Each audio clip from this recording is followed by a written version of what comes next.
अस्सलाम वालेकुम रहमतुल्लाहि वबरकातुहू। दरस कुरान व हदीस। आज का टॉपिक है कत्ल। कत्ल उम्द कबीरा गुनाहों में से एक गुनाह है, ख्वाह मुसलमान का कत्ल हो या ज़िम्मी का।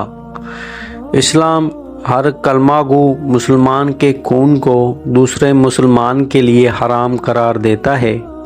जो शख्स ईमान कबूल कर ले उसके खून को वो हुर्मत हासिल हो जाती है, जो हुर्मत जुल्हज के महीने को, अरफा के दिन को और मक्का मुकर्रमा बल्कि काबा मुशर्रफा को हासिल है। हुजूर अकरम सल्लल्लाहु ताला अलैहि वसल्लम का पहला और आखिरी हजदा जुल्हज का महीना, अरफा का दिन और अरफात का मैदान था। अंबिया अलैहिस्सलाम के बाद कायनात के मुक़द्दस तरीन इंसान का जम गफीर उसी तारीखी मैदान में चारों तरफ फैला हुआ गोश बर आवाज था। उस जम गफीर के बीच में रहमत दो आलम सल्लल्लाहु ताला अलैहि वसल्लम नाका पर सवार यहाँ पर अपनी जिंदगी का आखिरी और तारीखी खुतबा इरशाद फरमा रहे थे। आपने पहले ही से हमातन गोश्त मजमा को मजीद मुतवज्जा करते हुए इरशाद फरमाया, लोगों, ये कौन सा दिन, कौन सा शहर और कौन सा महीना है। सहाबा ने ख्याल किया कि शायद आप उनके नाम बदलना चाहते हैं, वरना एक बदही चीज़ के बारे में सवाल करने का क्या मतलब। इसलिए सहाबा ने अर्ज़ किया, अल्लाह सुब्हानहू व तआला और उसका रसूल ही बेहतर जानते हैं। फिर आपने खुद ही फरमाया, क्या आज योम अरफा नहीं, क्या ये मक्का मुकर्रमा नहीं, क्या ये माह जुल जलाल नहीं। इसके बाद जो असल मकसूद था वो बयान फरमाया, सुनो, अल्लाह सुब्हानहू व तआला ने तुम्हारा खून और तुम्हारा माल उसी तरह मोहतरम करार दिया है जिस तरह तुम्हारा ये दिन, ये महीना और ये शहर मोहतरम है।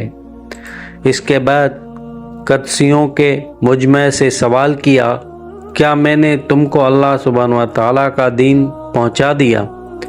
अपने वक्त के बुजुर्ग तरीन और रश्के मलाइका इंसानों पर मुश्तमिल हज़ारों इंसानों का मुजमा बेक ज़बान पुकार उठा, हाँ, आपने पहुंचाया ही नहीं, पहुंचाने का हक अदा कर दिया। फिर आपकी अंगश्त मुबारक आसमानों की जानब उठी और आपने अपने रब को पुकार कर 3 बार फरमाया, अल्लाहुम अशहद, ए अल्लाह सुब्हानहू व तआला गवाह रहना।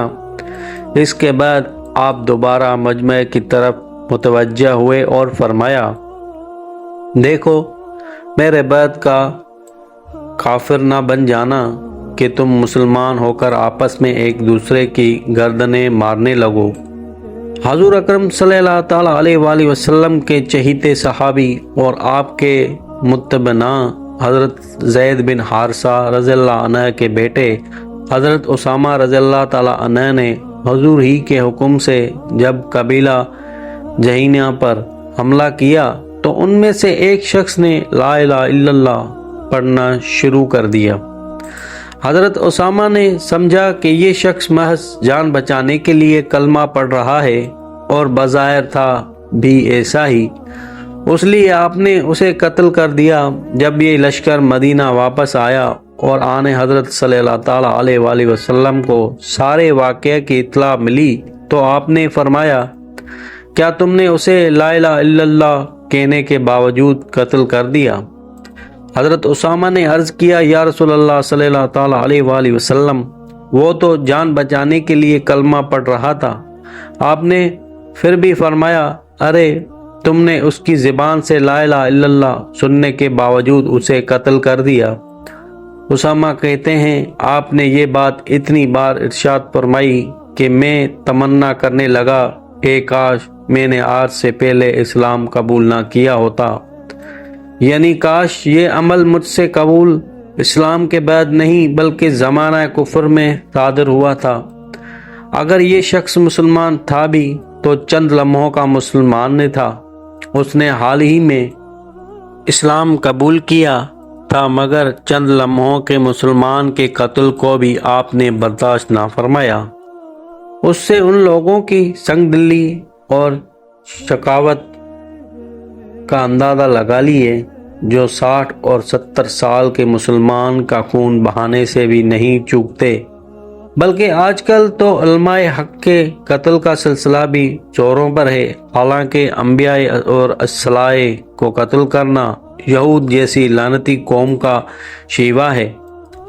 ابو داؤد کی ایک روایت میں سرور دو عالم حضرت محمد مصطفیٰ صلی اللہ تعالیٰ علیہ وآلہ وسلم نے مومن کے قتل کو ناقابل معافی جرم قرار دیا ہے۔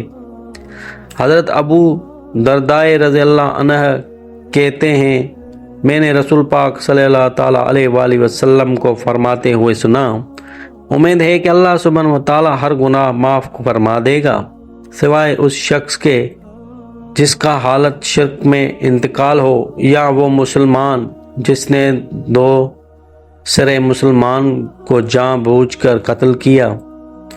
چنانکہ یہ بات بھی آیات اور حدیث ہی سے ثابت ہے کہ ہر مسلمان کو بالا آخر جنت میں جگہ مل بھی جائے گی، خواہ وہ کتنا ہی گناہگار کیوں نہ ہو۔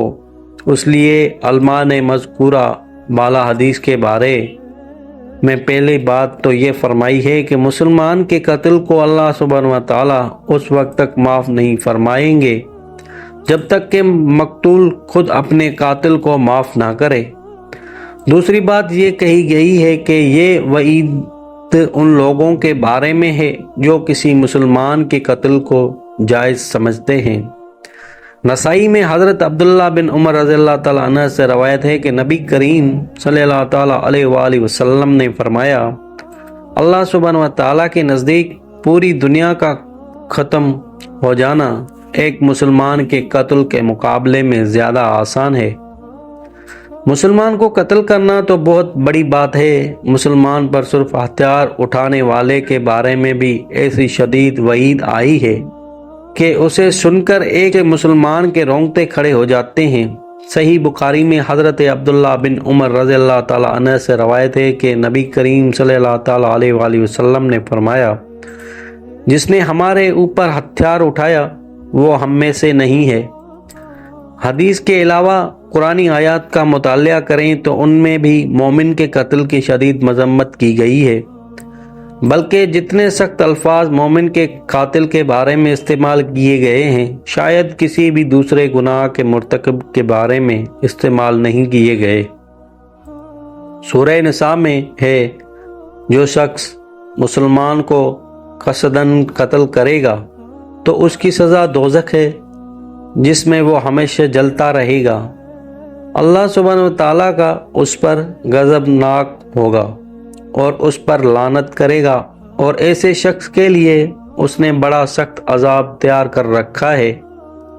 جیسے مسلمان کو قتل کرنا حرام ہے، اسی طرح اس کے قتل میں اعانت کرنا، کسی کو اس پر آمادہ کرنا، بھڑکانا یا کوئی بھی ایسی بات کہنا جو اس کے قتل کا سبب بن جائے، یہ بھی حرام ہے۔ آخر میں یہ بھی جان لیں کہ اپنے گناہ پر پردہ ڈالنے کے لیے نوزائیدہ بچے کو قتل کرنا یا جان پڑ جانے کے بعد اسقاط حمل کرنا، یہ بھی ایک مسلمان کا قتل ہے، اس لیے کہ ہر بچہ اسلام کی فطرت پر پیدا ہوتا ہے۔